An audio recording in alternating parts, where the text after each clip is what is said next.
I never expected the backlash to be this virulent. I want to talk about patriarchy.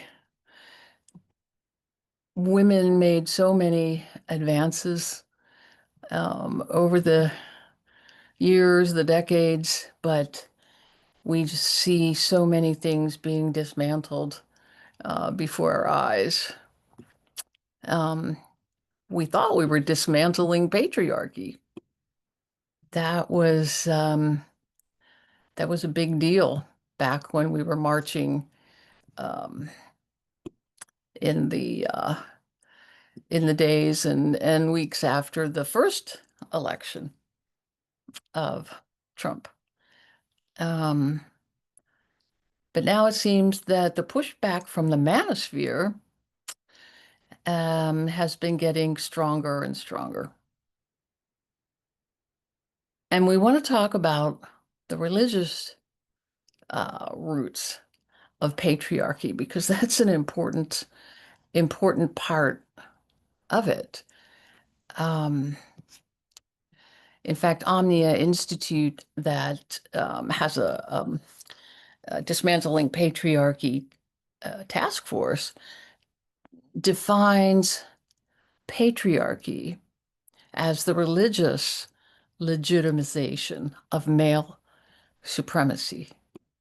Now, that's not to say that there's, ignoring all of the other kinds of ways that this is manifested or how it's played out. But this is specifically about the religious legitimization of patriarchy, and it's certainly there. It certainly can be found in our scriptures. In our scriptures, it's there. And there are those Christians who use those passages to defend their positions against women. And that's always been true. Um, but recently it's just become even more awful. You may have heard about the pastor. This is somebody who believes that women should not vote, that should be taken away from us. I mean, we often think about the abortion and healthcare rights and all of those things, but they want to take away our right to vote. Um, we have to pay attention. We have to pay attention to this. This was a great article back after the election last year that Kamala Harris could not outrun 2,000 years of patriarchy. Um, it didn't talk about the intersectionality of sex and race, which certainly was there also. But I like the fact that she raised the issue of patriarchy. We have to pay attention to that and its impact on our world today.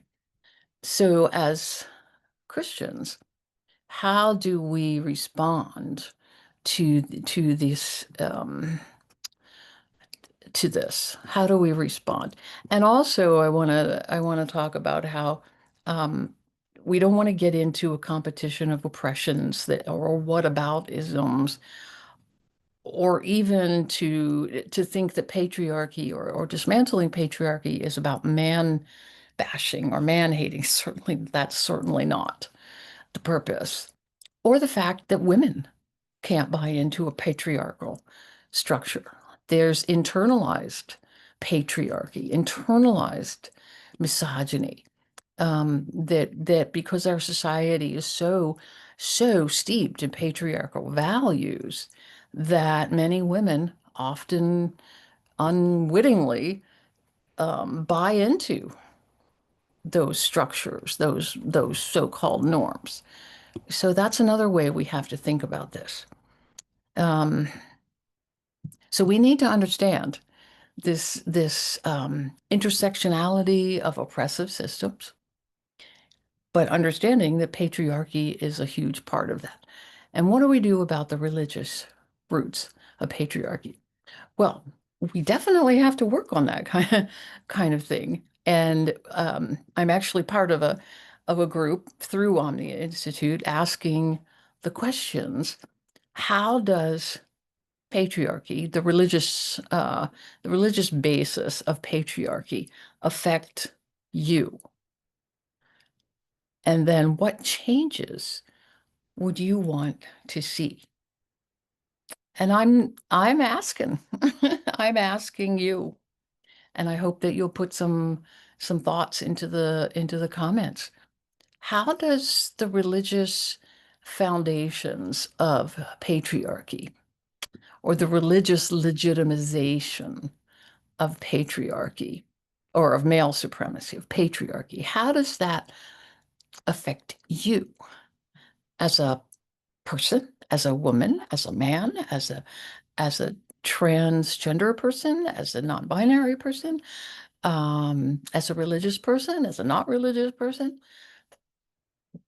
Because the religious basis of patriarchy affects everybody, not just those of us who are believers. Um, and then what changes would you want to see? Because we got to start working on this. We can't just let it be. We just can't let it be as these people continue to erode our rights. So let me know. How does it affect you? Personally and institutionally, if you're in the church, how does it affect you in a congregation? It's a big question, I know, but how does it affect you?